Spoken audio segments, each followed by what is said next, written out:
dolayın mı? Çık.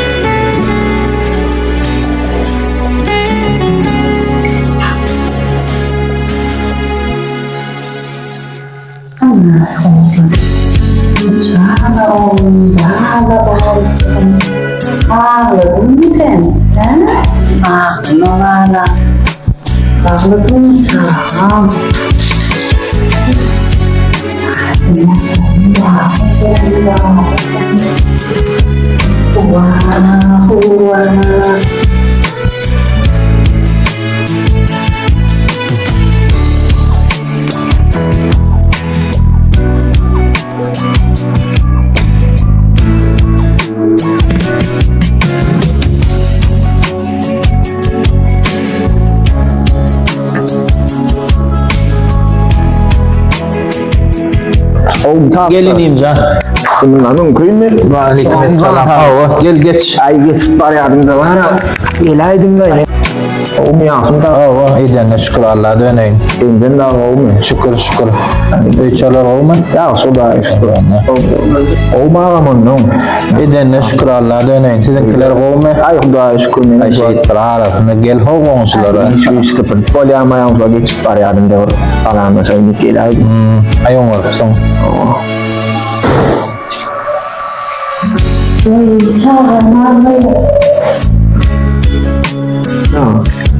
Yanlış düşünmesen bula toğlayma. Doğru sonra. Bizim sesin perdenimi yok galiba. Can, ne genceğim göreyen ayağdayın. Şu açık koydan elli. Eşiğinem çalışan okşa çağağım ağlaya deyip burcak torlan oynağıp deyip. Mene düşünüyorum okşuma. Ramazan, Mehmetçe gayret et. Allah'ını diyimler koy. Orada omuzdan, gör aynı ama. Allah'ta uğraşır. Aylan dur. Salam ayt soranlar.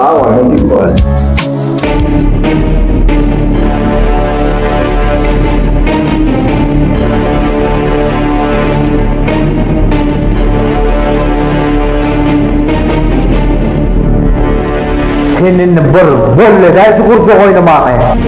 Kurcak oynama oğlum oynadı ya. Molleday gayrat etmenini çıdam o. Elindeki kurcak çağa değil kurcak. Oyunun çağı, bunlar anne Türk yanmır be oğlum abi.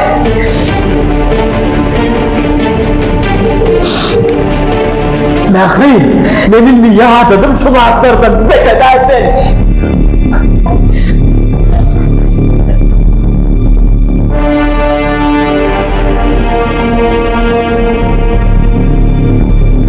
Allah canını için mutlarını falan. Bir o. Ama hayır, burada çağım otur. Yani huzurlayın da. Lütfen. Anında.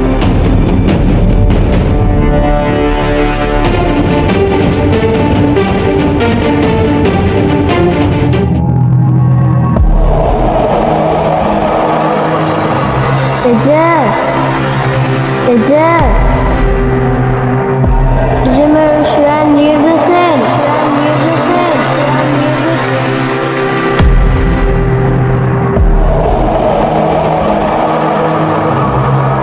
Ece. Oyna.